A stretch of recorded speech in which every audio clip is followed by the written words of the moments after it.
Hello and welcome back to LTC Heroes Live by Experience Care. My name is Peter Murphy Lewis and I'm your host. Today I'm at Leading Age Georgia 2022. And the reason I'm here is in part because of the person sitting next to me, Mary Helton. She's the Chief Human Resources Officer at AG Rhodes. Anyone who's been watching me at Leading Age Georgia or Georgia Healthcare Association knows I'm a big fan of your organization and your leadership with Deep Cato because I read his book and became friends with him over the last 3 or 4 months. And I'm here because of you all. Mary, welcome to LTC Heroes. Thank you. I'm excited to be here. Site, but I don't know everything behind Deke that makes you all special. And you work with all of those people as the HR person. We're going to talk about a little bit about leadership development, but just okay. So we have about 475 employees. We've been around a long time. One of the first nonprofits in Atlanta. We have 3 communities in the Atlanta area. As far as Deke, I think he's been the CEO now for 4 years. Yeah. And he's been wonderful to work with. He's an amazing leader. He knows how to inspire our employees and really engage with them. He's very open-minded, open to new ideas, very innovative. So leadership, your leadership style, 475 important caregivers in long-term care, no small feat. And you've been at the organization for some time. How have you grown, and what would you say your leadership style is? I would say my style is servant leadership, and really, just serving with your heart. I definitely feel like my role is just to help and support the employees as much as I can. Like there's no task too big or too small. I try to be as accessible as possible. We also have bigger strategic things we work on too, but that's probably, I would say, my style. What are some of the strategic elements that AG Rhodes is focused on that you get really passionate about? You're like, oh, this is amazing. I would have, signed up for this anywhere, and I'm getting paid to do this. I would say probably one of the biggest things would be our wellness program, which we kicked off, I don't know, about 2.5 years ago. And it's just grown so much and was just so helpful during COVID and the pandemic, and just having that platform to be able to reach out to employees and talk about the more difficult things like mental health, and just a way to engage with staff and bring people together. We've done 5Ks and just all sorts of stuff in the community. So it's been a really positive experience and something, I'm really proud of that we've put together, and we bootstrapped it from the very beginning. So it's been exciting. At the keynote speech yesterday with Kathy Perry, she started off right away talking about mental health.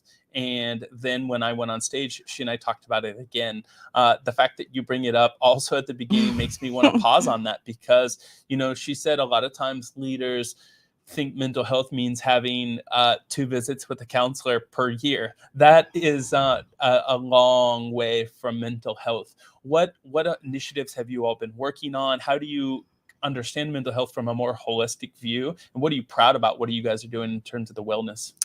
So I would say, as far as mental health, with this last benefits renewal, we decided to offer additional mental health resources to staff, where we're paying a little bit more to offer 6 free sessions. I know it's not many more than 2, but we got 6. It's 3 times as much. Yeah, it's 3 times as many.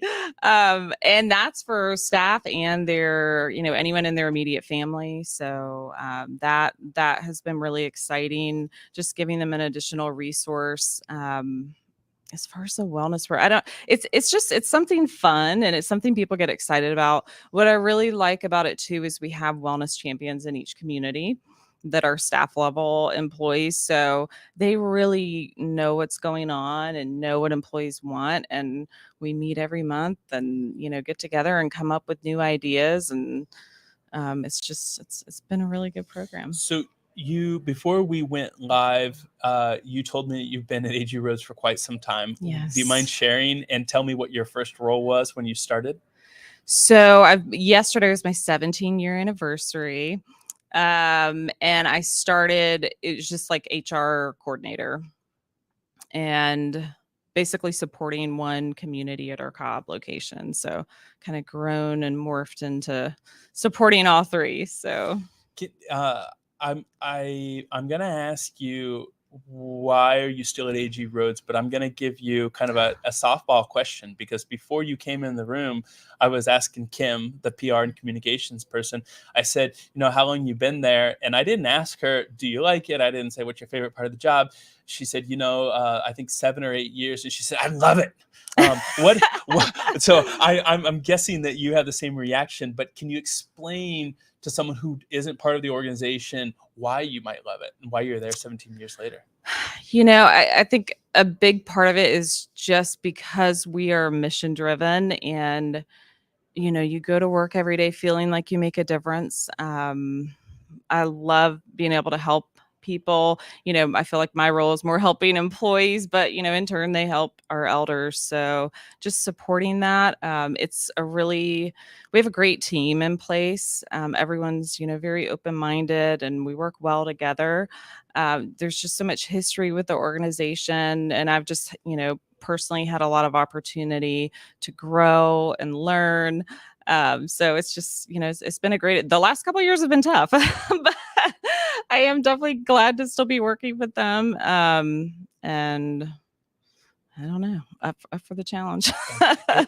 HR can be stressful. I would guess that HR in long-term care, where the margins are so slim during COVID, is even more stressful. And I would guess sometimes, I don't interview a lot of people work in human resources.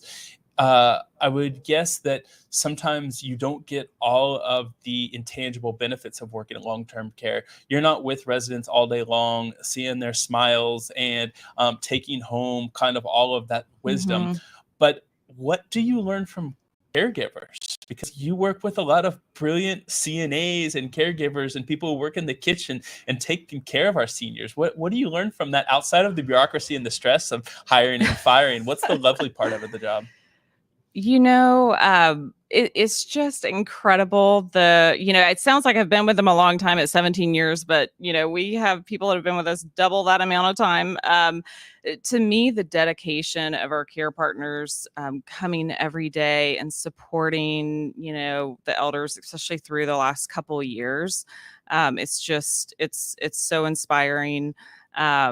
We actually, our most tenured employee, Randy Brewer, he's awesome. He's been at our Atlanta community for 42 years, which is just unbelievable. So I would definitely say the dedication, and just, you have to give so much of yourself when you're a caregiver. You must feel like you're like a rookie quarterback and he's Tom Brady. You're like, I'm never, ever going to get to Randy's Mount Rushmore. I didn't put, when I met with him, it was a few months ago.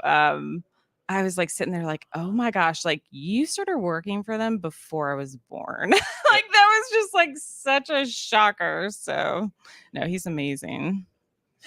I can only imagine what he says. He's like, Mary, I've been through 5 HR Right. people. You've been here for a while, but you weren't even a baby when I started. So one of the items that you all do that's unique is your leadership development, and I'm excited to meet some of those. Can you tell me a little bit about that program, how it got started, what your role is, and why you all created it? Sure. So it was actually kind of born out of our Equity and Inclusion Committee, and really spearheaded by Deke. I will admit, I was not looking for another project to take on, with everything going on with the pandemic. And I really was worried, gosh, do we have the manpower to do this? Are we doing it the right way? Because we've never done it before, but, we did it and launched it, and it really was super successful. Can you explain to me what it is? Because I haven't met them yet. Oh, okay. Yeah. Hopefully you'll get a chance to meet them. So it is really designed for our frontline staff, to empower them, to give them opportunities where they can spend a full day with different members of the leadership team. We have 2 different tracks to it, so they can choose business or clinical. If they're a CNA and they want to do business, we encourage that. But it's a lot of it is shadowing leadership, but then there's also an educational component where they're actually taking college courses, which is that has been really successful too. I definitely wasn't thinking we were going to go that route with it, but Deke wanted to do it, and it worked out great. So, and then we had a big celebration for him at the end of it, and we actually had one of our graduates speak at a conference about a month ago. So that was really exciting. Tell me a little bit about Deke's leadership. I feel like I know him well enough that I can bully him virtually, even though he's not here. You probably have to learn how to say no. He's a person who has way more energy than the average 15-year-old, and I feel like he has a lot of ideas. Tell me about what meetings are like at AG Rhodes. Tell me about his leadership style and your guys' leadership team. I feel like we don't have too many meetings, which I actually like that That's about him. No, I mean, I feel like he's definitely one that will listen to everyone's ideas. He's a visionary. He can see, 10 different ways something might work out that we implement or try to do. What else? I think he is really innovative. Like, he's not afraid to try new technology, put different things in place that we haven't tried before. Sometimes they work, sometimes they don't, but he's open to that. His background's actually HR. So I feel like as a CEO, he has a unique perception of employees and always keeps them in mind with any decision he makes. So I appreciate that too. AG Rhodes leaves its footprint way beyond your guys' front door and your back door. It did when I met Deke at Georgia Healthcare Association, and now we're in Chattanooga. You and I talking about AG Rhodes. Being a member and a stakeholder of the organization outside of your facility must be noteworthy when you walk around. And do people recognize your brand, and how do you feel being part of that brand when you walk around the greater Atlanta area?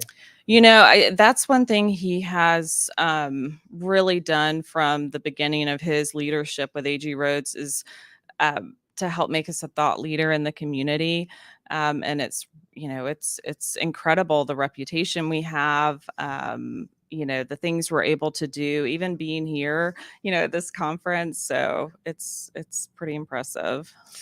Lastly, as we start to wrap up, I want to ask you about advice. If you have a 20-year-old who's thinking about either coming into long-term care, or you have a 32-year-old who's thinking about getting into AG Rhodes, what advice do you give to someone younger thinking about getting into our industry?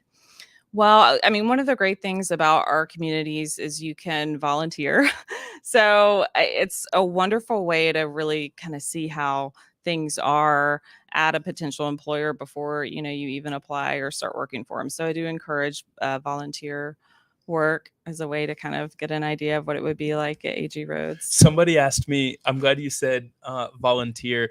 A friend of mine about 6 months ago in Mexico, he said, I'm thinking about having a baby. My partner, she doesn't want to. Do you have any advice? And I said, go volunteer at a long-term care organization. Yeah. And I said, if you love taking care of people and it fulfills you, you and your partner might be ready to have a kid. And kind of lastly, and this goes to your company values in your mission, I find that certain parts of a job are really easy because of the culture of an organization or because of the values. What about your job is particularly easy? It might not be if you had the exact same role in a different institution because of what you all are and because of the culture that you have. I know that's a weird question, a hard question. Take your time. We're not live, Mary. We're not? Yeah, we are. Oh, I'm like, hang on, let me get a sip of water.